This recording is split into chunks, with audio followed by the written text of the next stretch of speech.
매일 정치권에서 쏟아지는 수많은 뉴스의 이면들을 분석하고 전망해 보겠습니다. 정치본색 심층토론 김정욱 전 청와대 행정관, 장성철 공론센터 소장과 함께하겠습니다. 안녕하십니까? 네, 안녕하세요. 예, 뭐 난리입니다. 난리인데 규정을 잘해야 될 것 같아서 공천과 관련해서 저는 민주당 공천을 가만히 보니까 이거는 확실히 당내 권력 투쟁형 공천이다. 네. 당내 권력 투쟁형 공천이다. 맞습니까? 그런 측면이 있는 거고요. 예. 어쨌든 또 하나는 이재명 당 대표가 이제 완전히 뭐 이재명 당으로 민주당을 바꾸겠다라는 생각이 강한 것 그게 같아요. 권력 투쟁이에요. 그러니까 그게 8월 달에 있을 예. 뭐 전당대회 때 본인이 출마하든 아니면 이재명계가 다시 당권을 잡든 예. 그리고 2027년도에 대선에 본인이 안정적으로 대통령 후보가 되기 위해서 기반을 까는 거든 예. 그게 당내 권력 투쟁이라고 하시는 건데 예. 그것도 있고 또 하나는 어쨌든 본인의 사법 리스크에 대해서 이거 뭐야 이거 체포동의안 오면은 우리 당 의원이라도 나를 체포해가라고 찬성표 던지는 사람들 이 사람들 제거해야 되겠다라는 보복 심리도 좀 있는 것 같아요. 그럴 수도 있고. 네. 그 당내 권력 투쟁이라는 거는 여러 가지 심리가 있으니까. 네. 그리고 국민의힘 같은 경우는 김건희 일가 지키기 공천이야. 그러면은 또 우리가 선방이나 방심에 네. 뭐 유튜브라서 괜찮을지 모르지만 행정지도 받아요. 김건희 아니, 여사라고 하세요. 여사. 그 부분. 제발 좀 그 용어 선택을 좀 적절하게 해주세요. 그 부분. 큰일 나요. 스픽스가 그러니까 규정이나 정의는 맞죠. 김건희 여사 일가 지키기 공천. 그런 측면도 있고 또 아니 이제 그러니까 왜 현역은 민주당은 단호하면서 여기는 애매해요 항상. 저는 제가 균형을 맞춰드려야 여기가 또 무슨 저처럼 유튜브에서 균형 맞춰서 이렇게 명확하게 정의하는데 보셨어요? 그러니까 네. 뭐 보복에다 방탄에다 네. 이렇게 다 얘기하면서 여기는 일가지키기 아니야 했더니 그런 측면이 있죠 이렇게 말씀하시면 그게 어떻게 엄정하게 제가 평가를 했습니다. 엄정하게 평가를 하니까 이거는 전반적으로 김건희 여사 일가 지키기 공천 맞다. 그게 이제 특검법과 관련해서 네. 이것이 특검법이 통과되지 않도록 현역 의원을 최대한 배려해 주는 거다. 이제 이렇게 해석을 할 수가 있는데 꼭 그런 측면으로만 보기는 어려울 것 같고요. 그냥 총선 승리를 위해서는 그냥 갈등과 혼란 없이 그냥 AI 경선 해가지고 이기는 사람 그냥 공천 줘라. 그러니까 이런 방침도 있는 것 같아요. 그러니까 그게 김건희 여사 지킨다라기보다는 아니 그 이전에 보면 김건희 특검이랄지 최상병 특검이랄지 이게 이슈가 될 수밖에 없기 때문에 그거 관련해서 임종득이랄지 신범철이랄지 뭐 김교 누굽니까 그 양평 군수했던 사람 김성교랄지 그다음에 장해찬 같은 경우도 맨날 김건희 여사 지키기에 앞장섰던 인물이고 전복민이랑 붙일 때부터 저는 알아봤어요. 왜냐면 전복민은 흠이 있거든. 컷오프 대상이죠. 예, 컷오프 대상이지. 그건 뭐 자기 아버지 뭐 그렇죠? 건설회사 뭐 이렇게 해가지고 뉴스데스크에서도 나왔었는데 이거 뻔하잖아. 그러면 전복민이랑 붙이면 장해찬 해주겠다는 건데 그렇죠. 뭐 그런 것들이 너무 많이 보인다는 거죠. 그다음에 원조 윤핵관이라고 할 수 있는 권성동 다 뭐 됐죠. 아무 말 없이 그냥 다 됐잖아요. 그러니까 맞는데 그걸 또 이렇게 김건희 여사 지키기라고 하기는 조금 좀 무리가 그러니까 있지 않나. 현역 불패 공천이라고 하면 정확히 이미지가 살지 않아. 그렇기 때문에 거기에도 명확하게 규정을 해줘야 되고 이것도 친문, 비문 이게 이렇게 쭉 족보를 따지고 보니까 친문이 아닌 사람들도 있고 그럼요. 그다음에 친명인 사람들 중에서도 그 아웃된 사람들이 있기 때문에 컷오프 된 사람들 대표적으로 안민석 같은 경우 컷오프 됐잖아요. 그렇죠. 그런 사람들이 있기 때문에 이거는 권력 투쟁형 공천이다.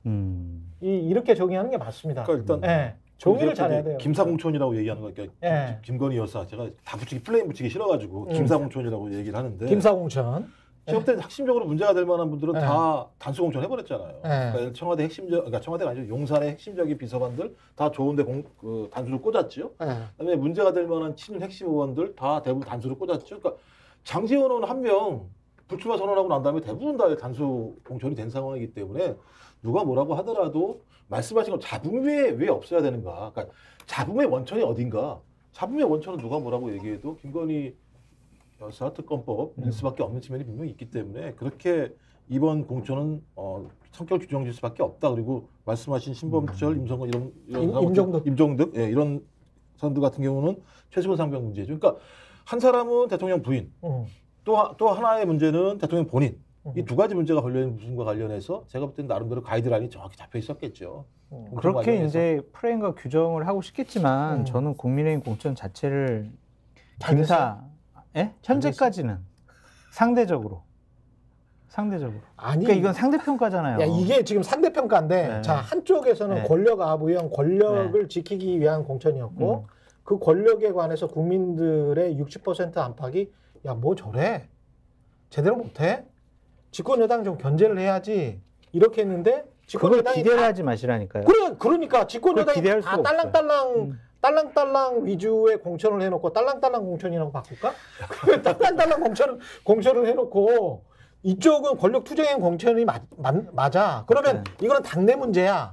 근데 집권여당의 공천은 국가와 정부 문제야. 국가와 정부 문제인데 한쪽으로 쏠려가지고 딸랑딸랑 공천을 하면 이게 더 큰 문제 아닌가? 문제인데, 그러니까 저는 철저하게 이제 공천이라는 관점에서 보면 당내에 분열이 생기면은요 선거 이길 수가 없어요. 결과를 가지고 이야기를 예측을 해보자면. 그러니까 아까는 제가 말씀드렸잖아요. 현재까지는이라는 단서를 달았고 나는 이제 명분 가지고 이야기한 거고. 3월 22일 날 이제 대진표가 딱 드러나면 국민들은 다른 판단할 수 있을 거예요. 여기는 진짜 야 윤핵관들 다 공천 주고 윤석열 대통령 참모들 좋아했던 사람들 캠프에 있던 사람들 다 공천 주고 개혁 공천 없네, 물갈이 없네. 이게 맞아? 기득권 공천이네. 이거랑 이쪽은 시끄러웠지만 야 그래도 사람 많이 바뀌었네. 그래도 새로운 신진 인사 많이 들어왔고 뭐 친문도 쳤지만 친명도 좀 뭐 불편한 사람들은 좀 많이 바꿨네. 이렇게 평가 받을 수가 있을 거예요. 그래서 이제 4월 10일 날 국민들이 선거장에 가서 야 그래 여기는 조용히 했지만 이런 공천은 잘못된 것 같아 라고 생각할 수도 있고 이쪽은 분란이 있었지만 이거는 좀 물갈이 공천 개혁 공천 됐네라고 해서 민주당을 찍을 수 있는데 현재 스코어로 보면은 지금 분란이 심해가지고 지역에서 분열이 생기잖아요. 그러니까 예를 들면 불안불안한 거지. 그러니까 서른 의원이 탈당을 해요. 서른 의원은 어쨌든 민주당 표를 갉아먹을 거 아니에요. 나온다면. 무소속 출마한다면 그렇지. 민주당 그쪽에 공천을 해요. 서른 의원 나와요. 국민의힘 후보 한 명이에요. 수도권은 5% 정도 차이로 승패가 좌지우지 되는데 근데 1대 1.5의 싸움이 되는 거죠. 이런 위기 관리를 못하는 민주당 공천이 저는 지금은 아까 말씀대로 위태위태해 보이고 좀 잘못됐다라고 보는 거죠. 동의합니다. 동의합니다. 이 부분은 정리를 잘 해야지. 1대 1.5나 1대 2의 공천이 돼버리면 선거는 결국은 이기는 공천이 돼야 되는데 이기는 공천이 안 되는 건 아니냐. 이런 지지자들의 불안이 있지. 그러니까 제가 볼 땐 직전에 나온 말씀이 장 소장님 속마음이라는 생각이 들긴 하는데요. 기본적으로. 왜냐하면 궁예입니까? 왜냐하면 탈당이라고 하는 건 다 할 수밖에 없는 거예요. 다 그런 일들이 벌어지죠. 그리고 예를 들면 민주당 같은 경우는 숫자가 너무 많죠. 국민의힘 같은 경우 제가 왜 말씀을 드리냐면 공천이라는 건 4년의 평가잖아요. 누가 뭐라고 해도. 2020년도 대패를 했었죠. 따지고 보면요. 그 시스템 자체를 가지고. 그다음에 2022년도에 대선에서 승리했었습니다만 그 이후에 대통령 지지율이라고 하는 게 30%대 아니었었습니까?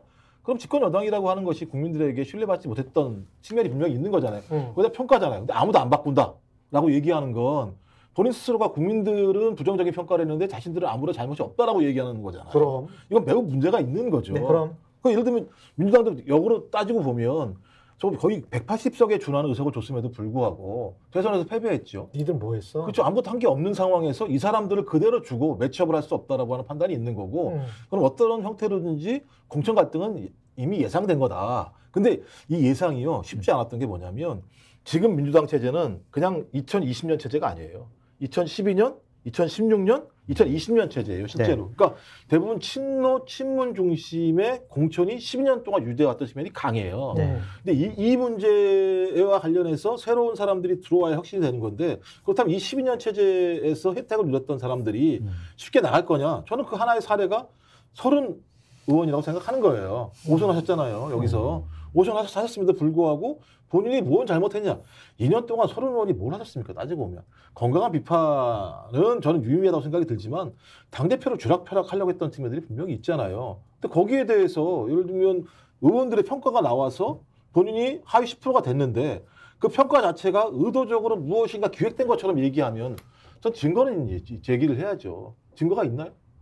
그러니까 제가 볼 때는 저도 이재명 당대표가 기존에 해왔던 방식을 보면 그럴 것 같다라고 하는 추정들인 거잖아요. 우리는 정치적인 현상에 대해서 분석을 하고 또 예측을 하는 거지. 너 봤어?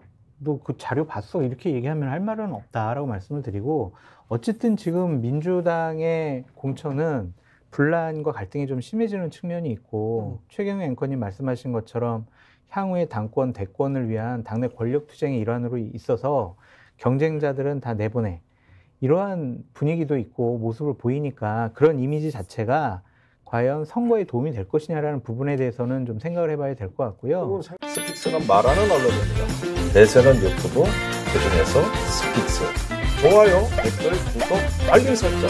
여러분이 저희를 사랑해 주시고 우리가 여러분을 사랑하는 4가지 방법입니다.